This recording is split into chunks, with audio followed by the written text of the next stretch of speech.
I'm so sleepy. So many people are tired and exhausted inside and outside Ramadan, but did you know that your lack of sleep could actually be making you gain weight?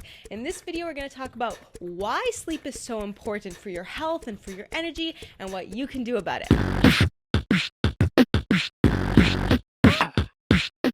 Assalamu alaikum, this is Amanah from Amanah Fitness, and this is a very important topic we're going to be discussing today, sleep, especially in the context of Ramadan. Obviously, a lot of us are complaining about low energy and tiredness in Ramadan. Sleep has an obvious effect on your energy levels, and also, if you remember, in a previous study that I've discussed earlier, in 2011, they did a research on 173 families and found that 60% of them reported actually gaining weight in Ramadan. So obviously there's a problem with the way that we're eating, with the way that we're sleeping as well, because sleep is related to weight gain. So we're going to dig deeper into this topic. Why is sleep related to weight gain, and how we can kind of understand that a little bit better, know what our body needs, know why sleep is important for our bodies. So I'm going to go over three main reasons why sleep can potentially lead to weight gain, lack of sleep, and then we're going to discuss, some practical tips on how to make sure you're getting enough sleep in Ramadan, especially when, of course, the night is a beautiful time for worship, how we can make some accommodations in our sleep schedules so that we can really take advantage and have great energy in this blessed month, inshallah. So the first main reason why lack of sleep can contribute to weight gain is a hormonal reason. Now, sleep really affects our hormones, and to help explain this, I'm going to pull over my little friend here, who I like to call Hungry Bear Ghrelin. So a hungry bear ghrelin is a hormone, and this is an example of, it's a peripheral signal with central effect. So what that means is that it's secreted in, your stomach actually, but it has a central effect on your brain. So hungry bear ghrelin is a hormone that says, I'm so hungry, I want to eat. All right. So hungry bear ghrelin obviously makes you feel hungry. Now, hungry bear ghrelin is secreted from your stomach. So when your stomach is empty, lots of these little hungry bears are secreted, and then they're in your blood, they cross the blood-brain barrier, and then they go to your hypothalamus, which is linked to, obviously motivational states, and then they tell your brain, I want to eat, I'm hungry. So all these hungry bear ghrelins, they're secreted, and they make you feel hungry, they increase your appetite, they make you feel, I need to eat. All right, so hungry bear ghrelin is the hormone that really has a major part to play with when we feel hungry. Now, when you are sleep deprived, when you don't have enough sleep, what happens? Lots more hungry bear ghrelins are produced. So ghrelin is increased when you have a lack of sleep. So you can see that your lack of sleep, you're tired, and all these hungry bear ghrelins are being produced, and they're being pumped, and they're going, and they're telling your brain, I'm hungry. So obviously that has a big impact on how you feel. You're going to feel hungrier when you have a lack of sleep. And then you're going to feel, the whole day you're going to be craving food. You're going to be so thinking about the food the whole day. You'll get to iftar and you'll practically eat the whole kitchen. There's one more hormone at play that has a big impact on our hunger levels that is also affected by sleep. And so I'm going to bring over, this is stop eating little leptin bird. Okay, so stop eating little leptin bird is a similar, it's a similar hormone, and little bird leptin comes to you and says, we're full, stop eating. We're full, stop eating. You don't need to eat anymore, we're full. Okay, so that's the role of stop eating little bird leptin. So just like hungry bear ghrelin, little bird leptin is produced in the fat cells actually, and it tells your brain that we're full, we can stop eating here. Now you might think that that's very interesting that, kind of the hormone that tells you to stop eating is produced in the fat cells, right? Because if you think about that a little bit, you would think, well then people who are overweight, who have a lot of fat, wouldn't that mean that, they have a lot of leptin that tells them to stop eating? But an interesting thing actually happens, with an excess of fat, and what happens there is leptin resistance. So what happens there is that, you can think of normally the brain has all these nests, they have all these receptors really that process that leptin. So you can think about when a person is overweight, you can think that there's lots and lots of leptin being produced, right? But instead, you can think that the brain kind of kicks out a couple of those nests. The brain thinks, oh my gosh, there's a swarm of leptin. There's a swarm of leptin birds. And so clearly this is too much leptin. And so basically the brain has a harder time understanding all this leptin. The brain, kind of doesn't listen to all of the leptin as well. So when, a person is overweight, you get this leptin resistance. And so that means that, obviously the brain doesn't listen as well to all of these leptin cues. So that's just a note about kind of being overweight and how, a surplus of fat doesn't actually, lead to a lot of good leptin that you can use. It leads to leptin resistance. Now, little bit of leptin, like we said, leads to you thinking, okay, I can stop eating. And what happens when you're sleep deprived, obviously then there's a plummet in your leptin levels. So all of these little leptin birds that would normally be saying, stop eating, stop eating, stop eating, when you have a lack of sleep, basically those are tossed out the window and you don't get those satiation cues as well, so your brain is not being able to as process that we're full, we can stop eating. So do you see how kind of this is a compounding factor? On one hand, you have loads of these hungry bear ghrelins being produced, which are saying, eat, eat, eat, we're hungry, we're hungry, we're hungry.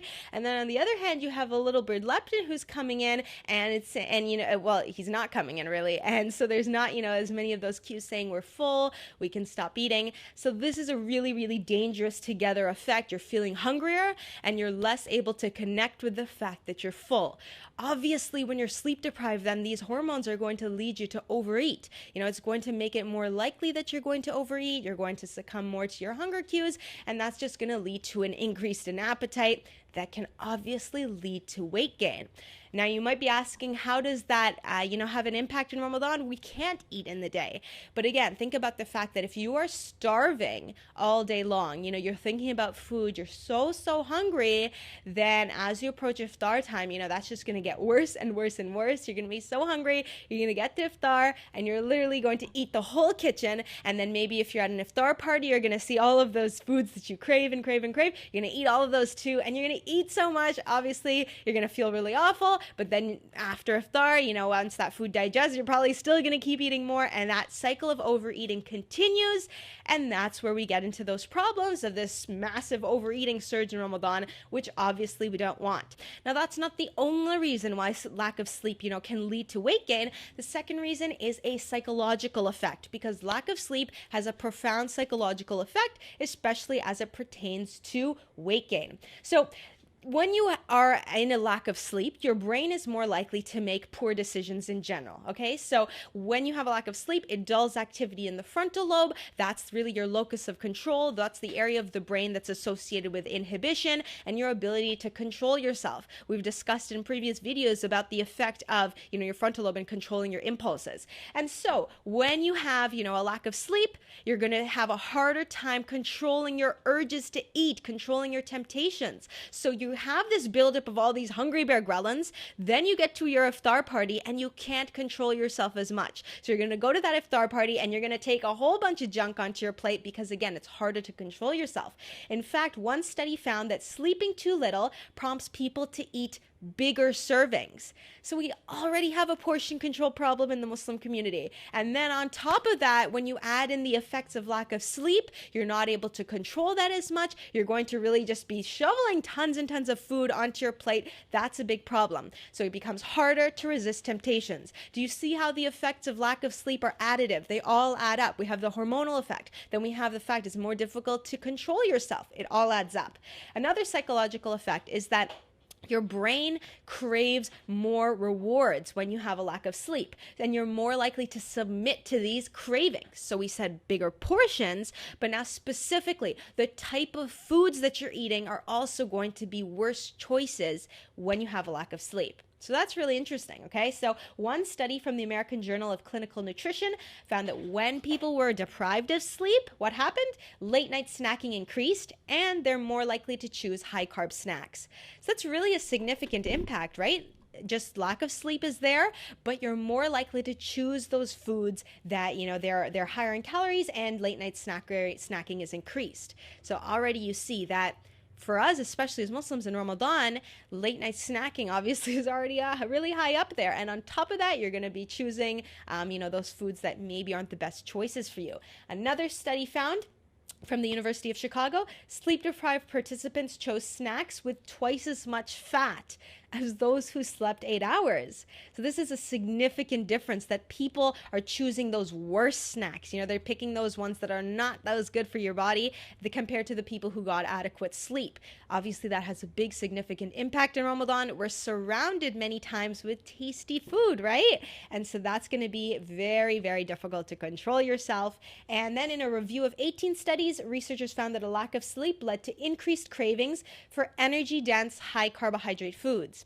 So energy-dense foods, those are the foods that pack a lot of calories, right? And so, for example, at Sahur, yes, maybe we want those energy-dense foods. But, later on in the day, if you're packing those on and having lots and lots and lots of energy-dense foods, maybe you're having a lot of that snack foods, those junk foods, and you're having those bigger portions, and you're feeling hungrier because of hungry bear ghrelin, obviously that all adds up. You can see the psychological effect that all of this is adding up, making you feel hungrier and making worse health decisions. One more thing, stress. Obviously, many of you guys might be feeling stressed out in Ramadan. There's a cortisol spike that comes from too little sleep, which is also associated with weight gain. So you see how it's additive. We have the hormonal effect, lots of little bear ghrelins, hungry bear ghrelins. Then on top of that, we have the psychological effect, harder to control yourself. And then on top of that, you have the stress impact. All of that is additive. And I just want to point out a special kind of reason why this becomes even more difficult in Ramadan, okay? Because many people I know become nocturnal in Ramadan, right? So when I talk to my friends in Canada, a lot of them are saying that, yeah, I have trouble sleeping in the night, so I stay up until Fajr and then I go to sleep. So you might think that what's the problem with that, as long as after Fajr I'm getting all of my sleep? But actually, the studies show that night shift workers, okay, so workers who are working in the night, they show cognitive impairments even when they get enough sleep. So it's not just about getting those hours in sometime in the day. It's about matching them to your circadian rhythms. And what the research shows is that night shift workers who even they're getting enough sleep later in the day, but because they're awake in the night, they show reduced alertness level, and it leads to, like we said, cognitive impairments. So if you're feeling kind of not so sharp, you're feeling like the Ramadan brain, all of that, it's many of those symptoms can be related to a lack of sleep. So reduced ability to concentrate, increased reaction time. So you're going to kind of be slower at doing things because it's going to take you longer to react. If someone throws a ball at your head, you'll be like, whoa, and then you won't react as quickly. Decreased ability to learn and recall new facts. So students, really big thing there. When you have even if you're nocturnal, like many students might pull all-nighters, in undergrad and things like that. But the next day you're gonna have a reduced ability to learn. So that definitely negatively affects you. And then of course impaired motor skills. So all of this is there, that you're having these cognitive impairments, like you're having cognitive difficulties because of for many people, a willful lack of sleep. So you're impairing your own cognition from this lack of sleep. So it's important to realize it's not just about squeezing in the hours. It's about matching our circadian rhythms and realizing that being nocturnal in Ramadan isn't really helping, unlike like just staying up the whole night. Obviously, we want to prioritize the night prayers, and we'll talk about some tips in terms of how to make that happen while still getting your sleep time in. But it's important to realize that if you are staying up in Ramadan just because you think it's easier to wake up for suhoor and it's easier to wake up for Fajr, you're not doing your body any favors. Staying up all night and kind of doing work in the night because you're just trying to kill some time before Fajr, that's not helping you. Don't be nocturnal in Ramadan. Wake up with purpose. So it's with a purpose. You're going to pray. You're going to have suhoor and things like that. But don't stay up all night just because you can. Not going to help your body. All right. In addition, we also find that staying up all night in night shift workers, it's responsible for irritability, lack of communication skills. If you find you get into more arguments with your spouse in Ramadan, maybe it's because you're being nocturnal and you have lack of sleep and it's making you more irritable and you're not communicating as well. And also, we even see this in one study shows that you have a lack of adaptation to the emotional needs in the workplace. Like you could become a worse coworker because you're irritable and just annoyed at everything, and also reduces the ability to make sound decisions and obviously increases risky behaviors. So remember, we talked about earlier that hungry bear ghrelins are produced, right? So you're having all these hormonal cravings for food, and then on top of that, there's the psychological impact that you're less able to control yourself, and especially related to the frontal lobe. So that is again here that you're going to be making worse decisions. So you'll, maybe on a regular day you would walk past, a bag of gummy worms after iftar and be like, I don't need that. Maybe when you're you have sleep deprivation, you'll be like, I really need that. And you'll start shoveling them into your mouth. So obviously that's not helping our weight loss efforts in Ramadan. That's not helping our health. So keep that in mind. The sleep has so many profound impacts. More and more research shows more and more effect of sleep on our health. It's one of those aspects of health that everyone just ignores. We think that as long as you're eating healthy and working out, that you're going to be fine. No, sleep is a major, major component of this. How much sleep do we need? And this is really an interesting discussion. And I'm going to actually paste in this little chart in the comments that shows, this is a link from the Sleep Foundation that gives you kind of like a little chart that shows you based on your age, how many hours that you need. And one thing that's important to realize is that experts differ in terms of how much sleep you need, and there are also profound individual differences. So different people have different requirements for sleep. So what you can do, obviously, a lot of people know there's like around 6 hours. That's kind of people's rule of thumb, right? But again, everyone's different. So you might be needing more sleep than that. You might be needing less sleep than that. But for most people, the majority of them are actually sleep deprived, so you might need more sleep than that. So in that case, we want to actually ask yourself some qualitative questions that can help us evaluate whether you are sleep deprived. Obviously, I'm not a sleep doctor, so this link from sleepfoundation.org is a great resource to help you, kind of learn more about your sleep needs. But some questions to ask yourself to figure out if you are sleep deprived. Are you productive and healthy on the certain hours of sleep that you're getting, or do you feel really, really tired throughout the day? If you are personally feeling tired, that's a signal that your body is not getting enough sleep or not getting enough out of those hours of sleep, right? So think about if you're constantly tired, and then think about on days where you did get more sleep. Did you feel better? Were you feeling more energetic? How many hours of sleep do you typically find gets you into a good gear of feeling energetic? That's more informative for your body's needs than actually just looking at a chart with numbers, right? So it's a fact that your body knows feelings, your body knows how it feels. It doesn't, specifically know like numbers in minutes and seconds. So think about how you're feeling. Other questions to ask yourself: do you have any sleep problems? Or when you shut your eyes, do you immediately knock out? Like, do you have to fight to keep your eyes open? And as soon as your eyes close, you're out.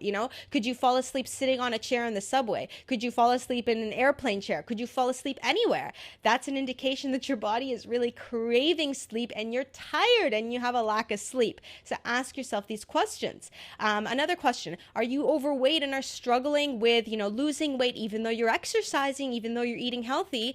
Sleep is one of those main areas to have a look at. Are you not getting enough sleep? We talked about that, all the reasons for why that is, the hormonal effects and the psychological effects. Lack of sleep can lead to weight gain. So have a look at that. If you're struggling with losing weight, look at your sleep as well. So obviously, you're asking yourself these questions. Others: do you feel sleepy when driving? That's a really important point. Obviously, sleepy when driving is a bad combination. So if that's something you're struggling with, ask yourself if you feel sleepy while driving, and that could be an indication that you should be getting more sleep. So, and also, do you need caffeine to get you through the day? So obviously, outside of Ramadan, is that something that you really need? You'll be falling asleep if you don't have caffeine. That's an indication that you're relying on an external energy device instead of fueling your body with enough sleep.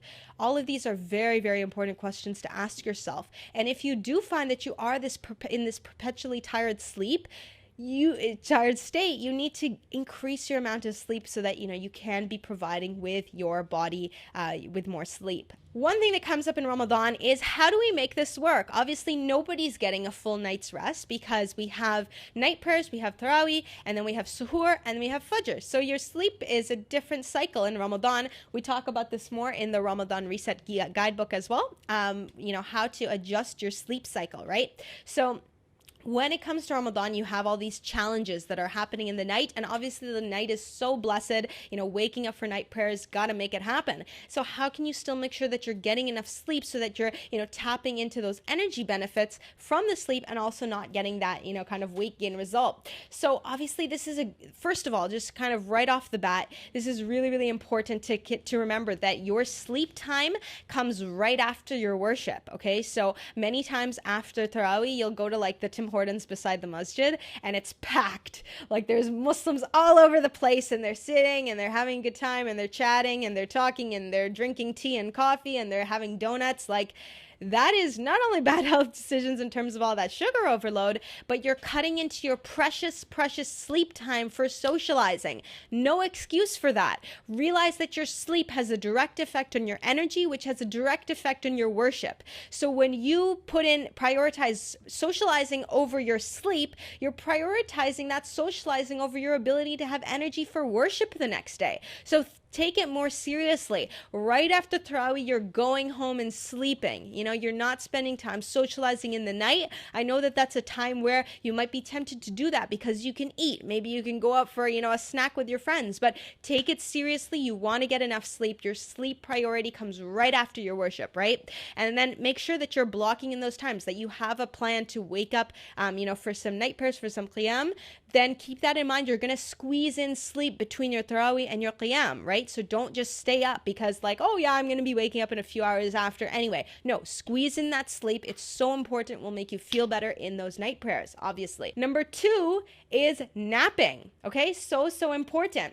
So this is a really great opportunity to prioritize the sunnah of napping. So in the Quran it says, and we made your sleep a means for rest. Right? So sleep is obviously a means for rest for us, really important. And also beautiful hadith, the Prophet ﷺ said, take midday naps, for verily shaitan does not take naps. So this is something interesting, right?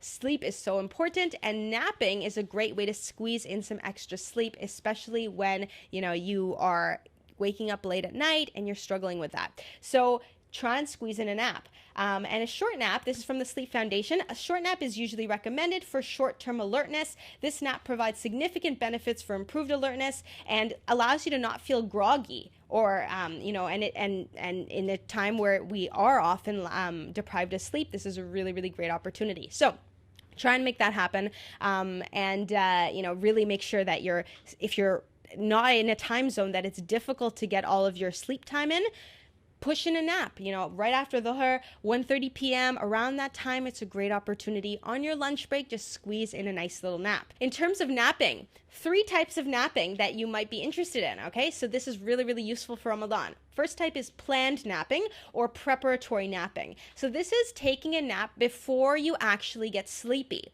So you might want to use this when you know that you will be getting less sleep later in the day. So a lot of people, it's like, oh, I'm not going to get enough sleep, but I'm feeling okay right now, so I don't need to sleep. No, take a nap, a preparatory nap with the understanding that you're going to be sleep deprived later. So that is a planned nap, preparatory nap, really great for Ramadan. If you know you're not getting enough sleep, take a nap earlier and that will serve you later better in the night, inshallah. Another one is emergency napping. So this is when you're really tired, you're literally falling asleep, you just put your head down and take a nap. So ideally, we'd kind of like to supply you with enough sleep so that through preparatory naps and through adequate sleep at night so that you don't have to be forced to emergency naps. But if you feel that, through the day, definitely feel free to take advantage of that. And then the third is kind of the really nice one. This is habitual napping. So this is practiced when a person is in a constant habit of napping at a certain time. And that's really, really beautiful because your body gets used to appreciating that extra dose of sleep. And that's something you can reliably bake into your schedule. So habitual napping, really, really great habit, and might, be something that you want to add into your schedule. All right, so I got 3 more sleep tips for you that are going to make a difference in Ramadan, inshallah. The types of foods that you're eating closer to bedtime. obviously coffee is a big thing, and we just wrote a whole blog post on how much coffee you can have in Ramadan, which if you are interested in that, check it out at amanahfitness.com/Ramadan-coffee. It's all about how much coffee, how much caffeine. But even with, understanding that you can safely drink coffee in Ramadan, keep in mind that caffeine, the effects of that can last for 5 to 6 hours in your body. So you want to time your coffee maybe earlier or immediately at iftar, or maybe at your suhoor, so that you're not getting that effects of the coffee affecting your sleep. So watch out for the timing of coffee. Another tip is actually eating protein-rich foods. So protein-rich foods, they are the building blocks of the amino acid tryptophan. And so tryptophan obviously is a really, really nice supplement to help you kind of sleep. And so snacks that are higher in protein, like peanut butter, or even peanut butter and a banana. That's a great snack. And the Sleep Foundation, sleep.org, actually has more suggestions. They suggest, even some sugar. Well, they say cereal. I'm going to add on sugar-free cereal, and milk is a good late night snack before bed, or anything high in protein and even a little bit of carbohydrates. Those are great before bedtime snacks. You might think that you want to limit carbs before bedtime, but sleep.org actually recommends, and that's by the National Sleep Foundation, that is a really good bedtime snack that can actually help you sleep. And final one, so important. What's one of the best ways to get to sleep? Exercise, obviously. So people who work out regularly, they sleep better, and they sleep for longer than people who don't. So just another motivator that if you are tired, if you have low energy in Ramadan, you got to be exercising. If you're not exercising, you can't blame Ramadan for your low energy. You have to look at your own habits and realize, I'm not exercising. I'm being slothish. I'm sitting all day, and obviously I feel low energy. And it kind of bothers me in Ramadan when people, they totally give up exercise and they stop moving, and then they're like, oh, I'm doing something so good for my body. I'm giving myself a break in Ramadan from exercise so I don't faint. And it's like, you're feeling awful. You have low energy and you're not moving. That's not good for your body. So exercise has so many benefits for your body. And in addition, it's going to make you sleep better. Obviously, check out the previous video we did on workout times, and you got to check out the Ramadan Reset Guidebook. This is the most comprehensive resource on how to exercise in Ramadan. There's no other resource that goes into this much detail on exercise schedules for all fitness levels, what to exercise, when to exercise, and how to do it in Ramadan. You can find that at amanahfitness.com/Ramadan. We made the guidebook extremely affordable because we are so really much believing that everybody needs to know this information. So we really tried to make sure that, you got all the information you need. If you're struggling with exercise and you haven't exercised in Ramadan yet, you got to check out the guidebook, inshallah. All right, so those were some tips on sleep. Remember, we talked about the hormonal effect. Hungry bear ghrelin, so important, and that leads to you feeling sleep deprived. That leads to you, feeling hungrier, which can lead to weight gain. Not what we want in Ramadan. We gave you guys sleep tips and how to include naps, and obviously the bottom line is try your best, do your best, and just try and make this sleep happen. So, inshallah, this was helpful. Make sure that you check out the Ramadan Reset Guidebook, amanahfitness.com/Ramadan, because all your healthy Ramadan questions are answered in there. If you're serious about a healthy Ramadan, this is the guidebook. This is the resource that will help you make it happen, inshallah, with everything you need to know in there. And inshallah, remember to stay tuned to our Facebook page. We're going live almost every single day with tips like sleep, with tips like working out, when to work out, and with recipes and so much more. So be sure to stay tuned to our Facebook page. You can actually subscribe to notifications on our Facebook page. If you click the liked button at the top, you can actually say turn on notifications. So that will definitely be helpful. And that is all about sleep. Get enough sleep in Ramadan is so important. Assalamu alaikum wa rahmatullahi wa barakatuh. Don't miss out. Grab the Ramadan Reset Guidebook for everything you need to know about healthy eating and exercise in Ramadan. The Ramadan Reset Guidebook was created by health and fitness professionals to give you all the tools you need for your healthiest Ramadan ever. From guidelines and a full 30-day meal plan optimized for your fasting state, as well as 90 dietitian recipes, along with fasting fitness schedules, and so much more. This guidebook is available now at amanahfitness.com/Ramadan.